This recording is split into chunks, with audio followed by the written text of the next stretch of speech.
America, I keep in the depths of my heart to say most people are good. And I stand by that. Most people are good. We are subject to our carnalities. We're subject to the resistance.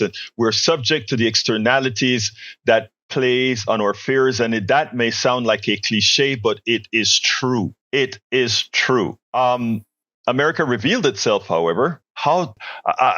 I want my biggest fear, not fear, but my biggest worry is what Donald Trump has taught not the American people, because the American people are victims to this behavior, what it has taught the politicians, those who are seeking your vote, that get your vote by all means necessary. If it means making you scared, if it means making you scared of others, if it means making you harm others in the process, do whatever it takes to win. And my fear is that the Democratic Party, progressives, etc., would have learned that from Trump because he played it to the T. Before I get a little bit deeper, let me just give you a little kind of a thing.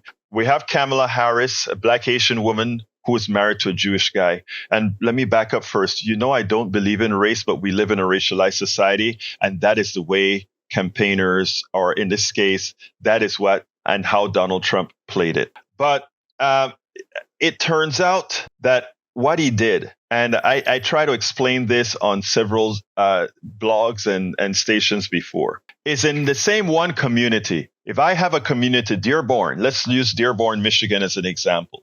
Because of the technology that we have today with social media and other places, and because we know who is doing what where, this one person in one domain, in one group, would tell that group of people, Kamala Harris and her Jewish husband hate Palestinians and they will not do right by Palestinians. And then they will go and multi-target to Jewish people and say, Kamala Harris doesn't like Jews because, and in as much as she's married to a Jewish man. So we have now used the technology to implement our largest, or to bring out our largest fears. And the master marketing of the Trump campaign was able to do that just right. But you know what? 39% of white men didn't believe it. 47% of white women didn't believe it. 78% of black men didn't believe it. 92% of black women, the stalwarts of democracy, didn't believe it. 44% of Latino men didn't believe it. 61% of Latino women didn't believe it. 50% of all other voters, which comprise about 6% of the electorate, didn't believe it. So my question is, what happened to 59% of white men? What happened to 52% of white women? What happened to 54% of Latino men? What happened to 37% of Latino women and 20% of black men, 7% of black women? What is there within Donald Trump that made you pull that trigger and say, it is okay, I think I can vote for this guy? Because you take a look at the ads that were placed all over the country. There are two kinds of ads that were placed around the country. There were the generic ads that targeted everybody's a large propensity, or the majority, that 59% white men, 52% white women, 20% black men. And by the way, I've heard it directly, that transgender tape that a lot of us progressives laughed at. Come on, you probably have met one transgender person and doesn't really matter. But like I've said many times, these things were psychologically profiled for the feeble-minded. And I say that with dear respect. These things were calculated, placed there. They were done in a manner with science. What triggers these people?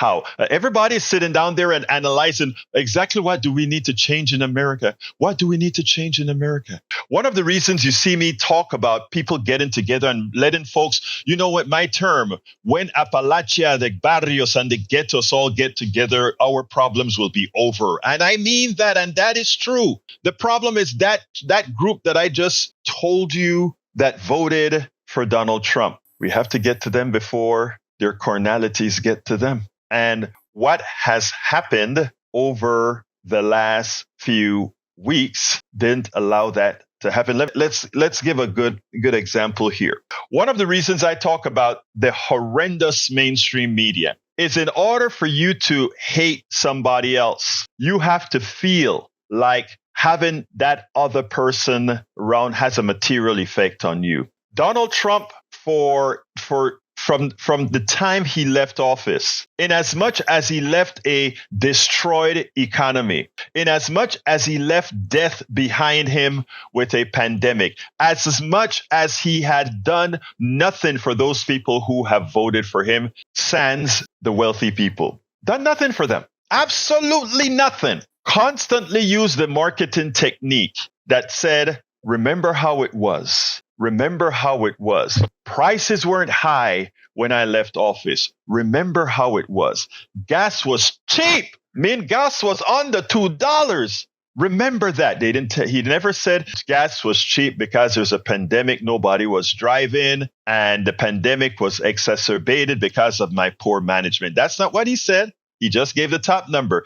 Gas was cheaper. The economy was greater. What did you do to make the economy great again? Oh, well, I had Obama's economy and I really did nothing. I gave some huge tax cuts. But as far as what I did to make the economy better, what did I do? What physical policy did I pass for the economy? None, right? Now, so he constantly hype on the economy, how great it was.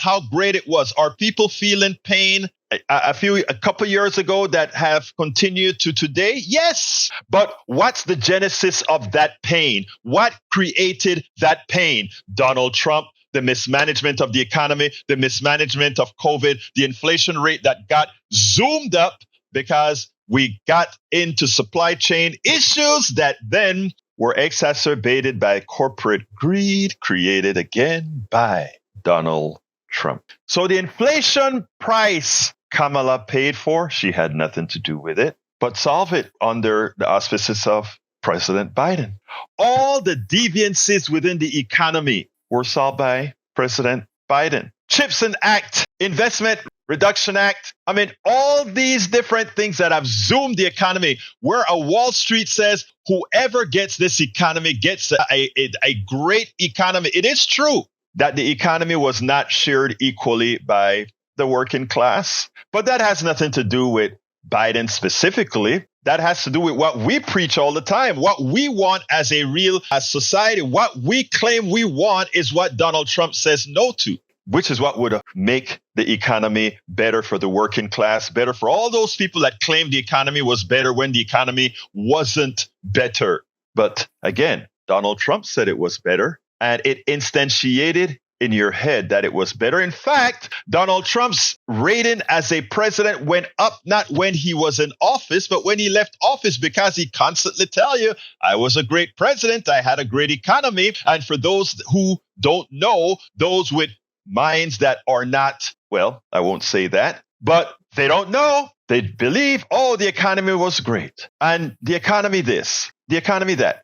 But you know what, guys? It's a combination of how that was put together. What they did was it created a narrative. They created a larger narrative about a good economy, and then they super targeted to the right people. White people, Latino, black men. I mean, it was magical. And the problem is that it works. But for all those people you see that I mentioned, my 39% black men, white men, my 47% white women, my 78% black men, my 92% black women, my 44% Latino men, my 61% Latino women, and the rest. They didn't buy it, but too many did. Too many said, somebody with a flawed character, somebody that raped women. And I said it because a judge said it after looking at the evidence. Somebody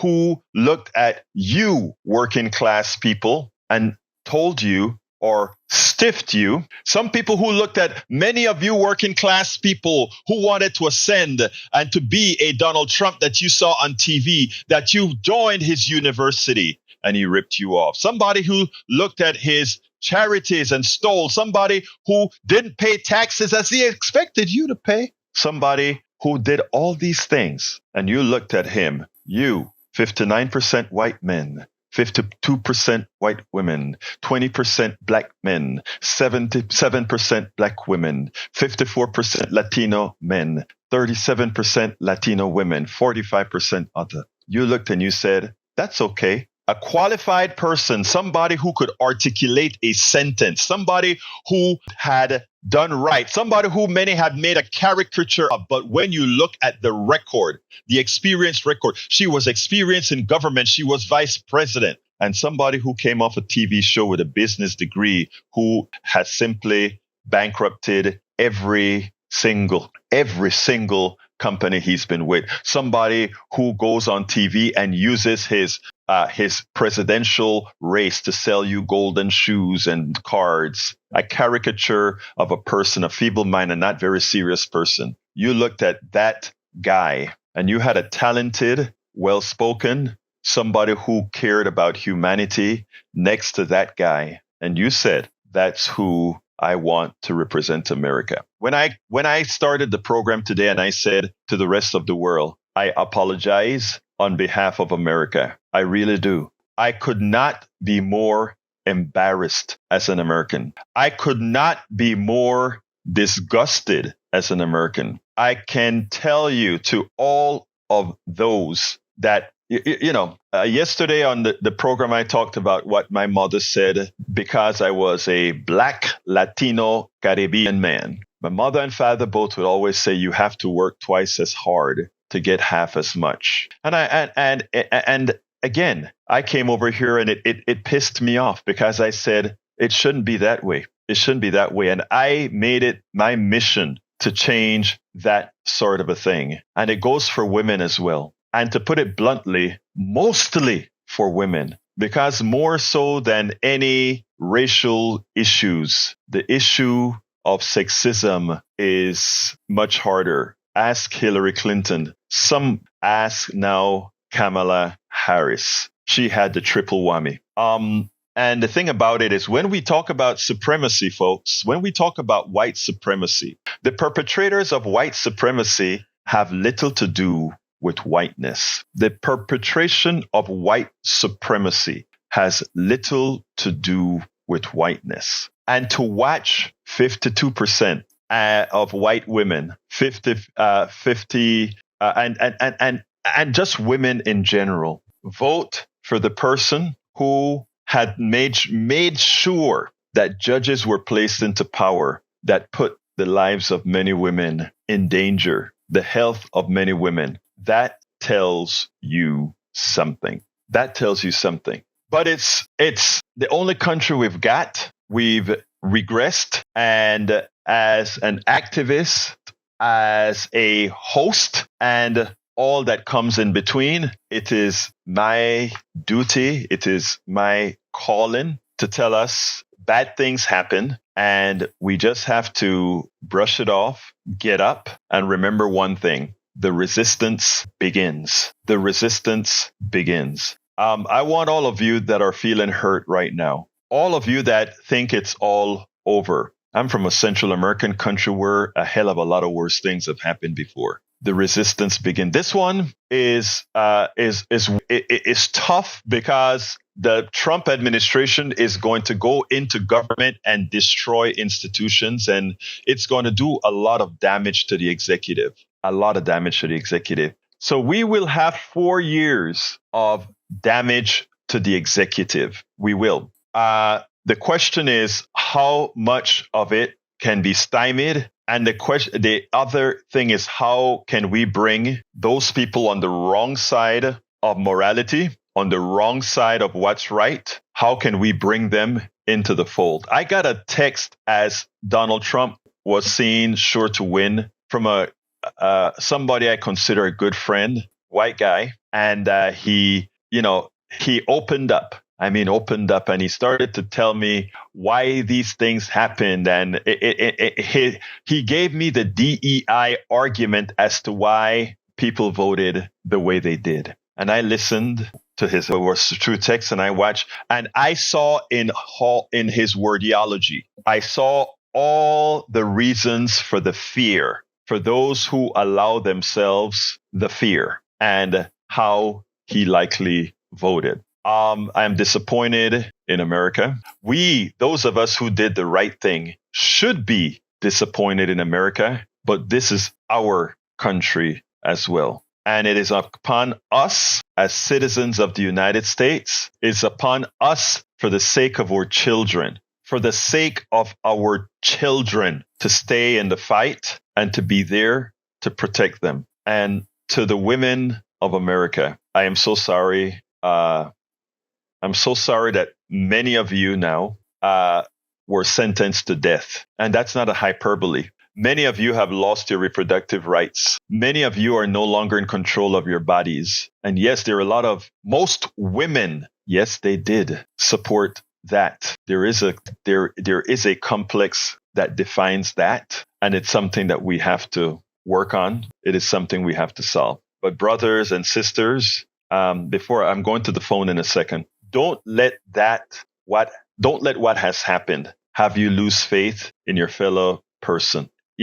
Don't let that, when you go out, don't let that just let you climb into a ball. Keep expanding, keep talking, because if we had more time to do it, just maybe things could have been better. The disappointment and the hurt's gonna last probably till January 20, a little bit after, to have to watch this guy get inaugurated as the leader of America. The rest of the world is going to realign. Let me let you know this clearly. America is no longer that nation that people will look up to with seriousness. They will look up at America as the country that has the most nuclear weapons and that can blow any place off the world. And because of that, it will be an unstable superpower. But this will give great impetus for the likes of BRICS to come into play. This will give great impetus for the rise of Russia, Brazil. We spend a lot of time deconstructing the news, trying to parse it into a form that everybody can understand. We try to find those little nitpicks where it flies above the fray, etc. If you really like these videos that we do, I want to ask a big favor. Please go ahead. Number 1, subscribe to our channel. And number 2, please join if you can. Thank you so kindly for watching. Keep watching. Please remember to share. We must populate the entire internet with our progressive message, a message that we know is what most Americans say that they want. So help us, please join.